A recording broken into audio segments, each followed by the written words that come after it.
আসসালামু আলাইকুম।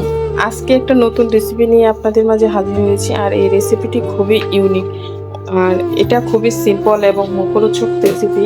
আর এই রেসিপিটা আমার ছোট বোন প্রথমে শুরু করেছিল, যে সে একটা আজকে আম্মু যা রান্না করেছে তার কাছে ভালো লাগছে না, তাই সে একটা ভর্তা বানিয়ে ভাত খাওয়ার জন্য এই রেসিপিটার আয়োজন করেছিল। তারপর দেখলাম যে না, সে অনেক ভালোভাবে এটাকে চেষ্টা করতেছে, তাই আমিও একটু হেল্প করে দিলাম। এখানে ৩টা সিম, একটা টমেটো কুচি করে দিয়েছে, আর এক টুকরো মাছে দিয়ে, আর কিছু কাঁচামরিচ, পেঁয়াজ কুচি দিয়ে এখানে অনেকক্ষণ ভাজি করে নিয়েছি।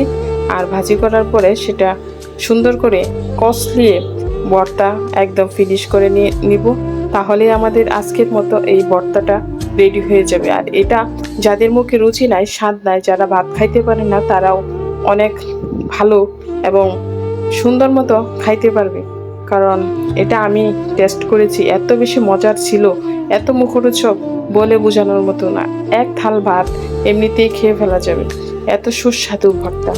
আর অনেকেই অনেক রেসিপি দেখায় ভর্তার, আমি জানি না সেগুলো কেমন হয়, তবে আজকেরটা আমার কাছে বেস্ট মনে হয়েছে। আমি আগে অনেক ভর্তা রেসিপি ট্রাই করেছি, কিন্তু আজকেরটার মতো এত সুস্বাদু এবং মজাদার আর আগে কখনোই হয়নি। তাই আপনারাও বাসায় ট্রাই করে দেখতে পারেন এই রেসিপিটি। তার আগে বলে নিই, শুধু যে সৌন্দর্য বাড়ালেই হয় না, এখানে রেসিপি রান্নার জন্য নিজের হাতের জাদু ব্যবহার করতে হয়, তাহলে এত সুন্দর এবং মুখরোচক রেসিপি তৈরি করা যাবে এবং নিঃসন্দেহে এক থাল ভাত খেয়ে নেওয়া যাবে। আর তাই আমিও এটাকে টেস্ট করেছি এবং সুন্দর মতো মাখিয়ে কষলিয়ে একদম ফিনিশ করে, এবং সুস্বাদু, দেখেন কালারটা কত সুস্বাদু হয়েছে।